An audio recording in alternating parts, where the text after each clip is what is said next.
And ladies, welcome to tonight's Late Show. Tonight's guest, we have the one and only, the richest, the best quadrillionaire, Cyan! Hello, Cyan!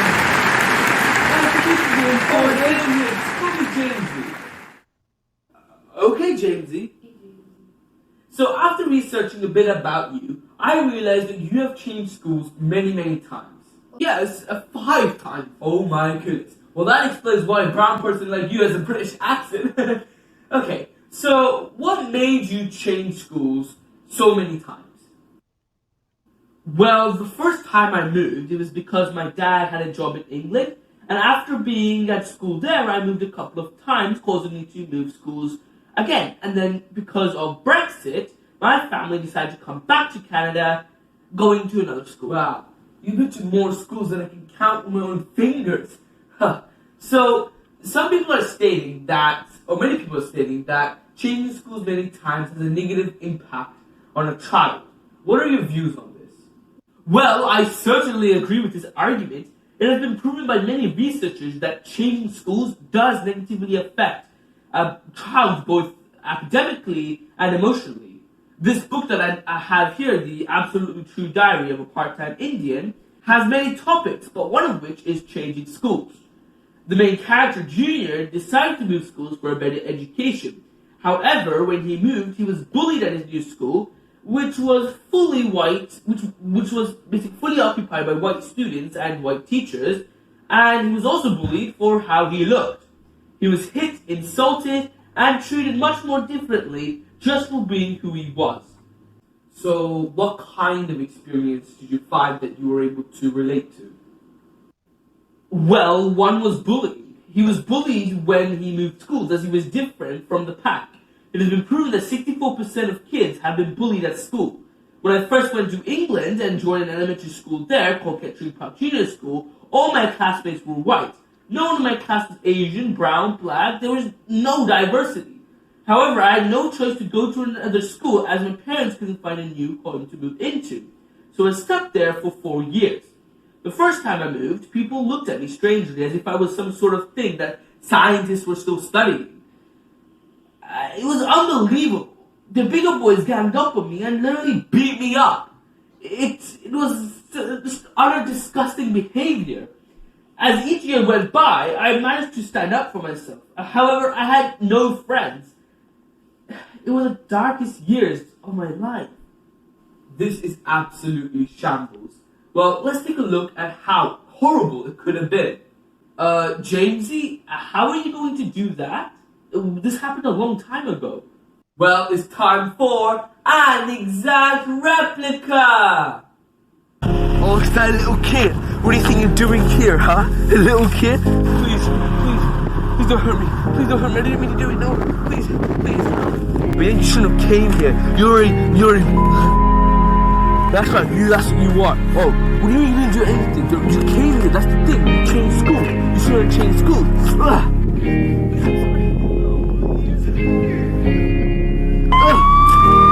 cops.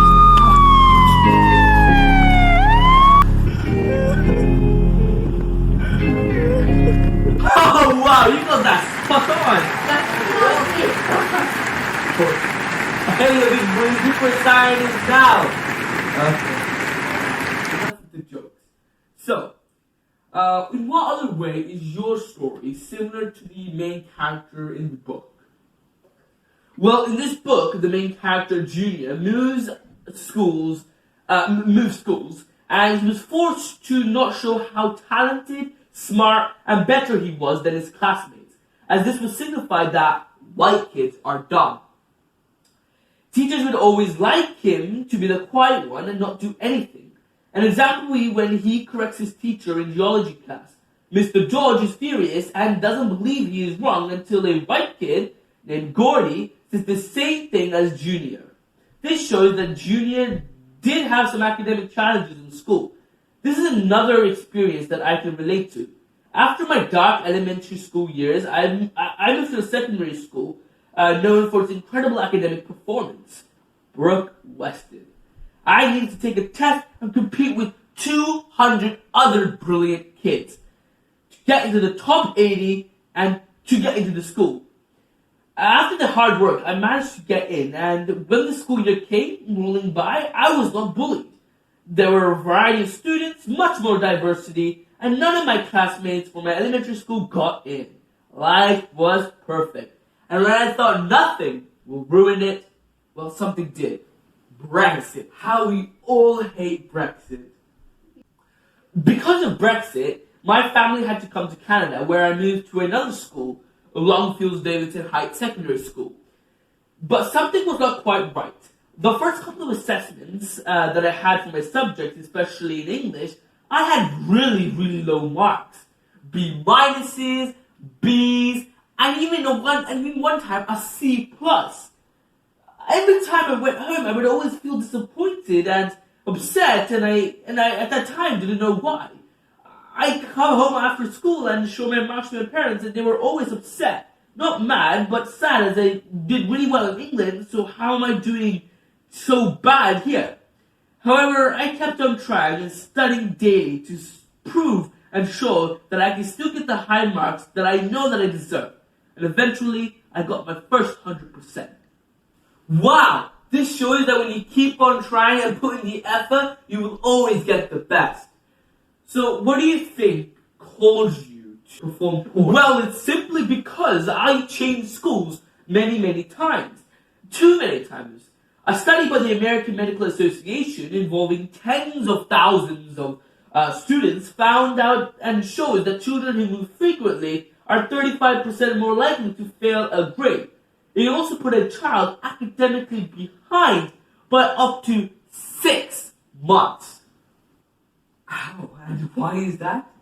When a child moves schools too many times, they will be taught in many different ways by many different teachers. This confuses the child at such a young age, causing them to forget things or do the wrong methods for different things. However, the biggest cause is the curriculum standard.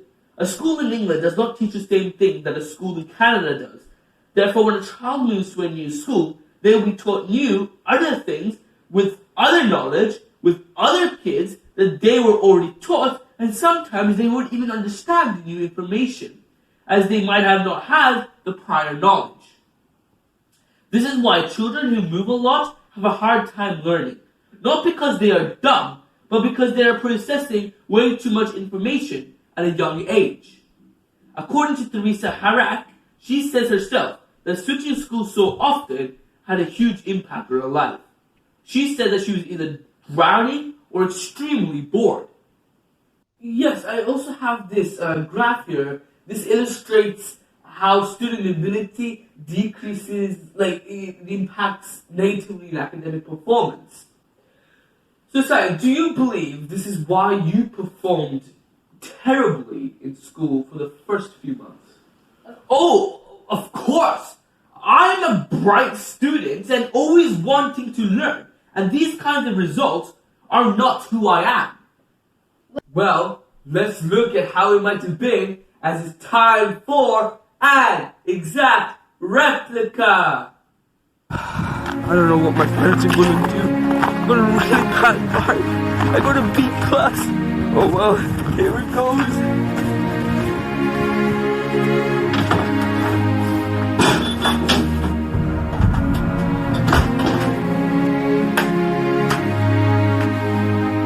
What mark did you get?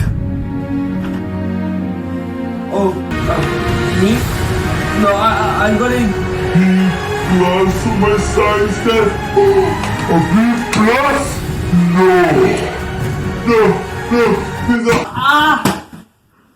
That's exactly what happened. I know, right? Okay.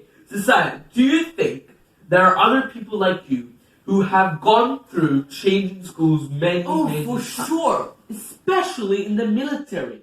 According to Captain Joey Franson, his boys have moved schools 5 different times.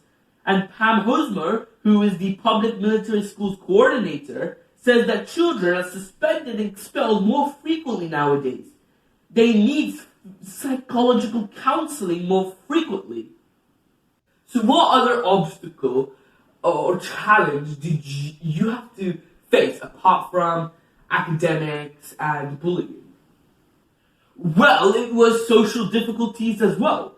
In this book that I keep referring to, Junior, remember the main character, loses his best and only friend on the reserve at the beginning, middle, and half of the end, Rowdy. Rowdy did not want Junior to go to a white school off the reserve, as then he would be alone and there won't be anyone for him to be with. Therefore, there is a loss of friendship. When Junior goes to his new school, it took some time for him to find a friend, which was Gordy, who was a smart student. When I came to Canada, a similar thing happened. I've also lost contact with my best friend in England, in Brook Weston. Charlie Cooper, he helped me. He was smart. We played soccer, chess, cricket. He was my best friend. However, after a year later, he gave me his phone number so we could be in contact when I was in Canada. However, when I arrived in Colin, it always kept on going to voicemail. Again and again. That's when I realized I would never see him again.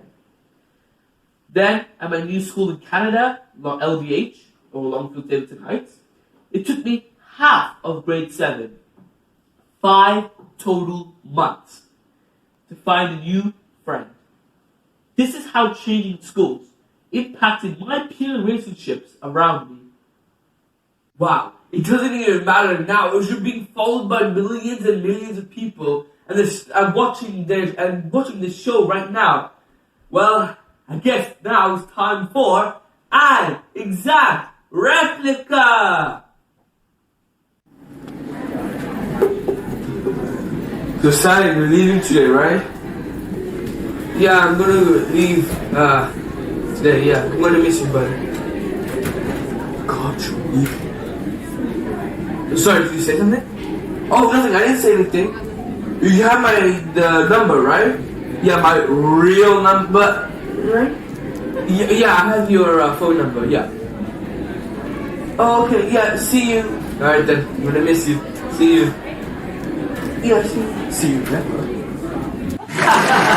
Oh my goodness, that's exactly what Anyway, back to this book you keep relating to. Do you think the author is trying to raise a social issue? Of course, like I said previously, there are many issues, topics in this book that the author is trying to get readers to understand.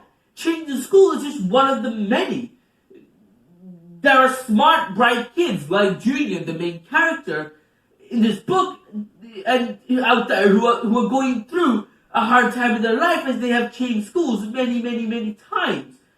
They're getting bullied, doing badly academically, and they're losing friends. It has been proven that children have moved, on average, 2.5 times between birth and 8th grade, with some moving up to 11 times. This is crazy. If adults are stressed from moving just once, imagine these kids. Yes, that is actually ballistic. So because of this, me and Cyan have partnered up and we've created a charity called Help Us. This charity, all the money earned, and I mean all the money, will be donated to children who are struggling because they've been moving schools way too many times. You can donate today or right now by typing in www.helpus.com. Please donate.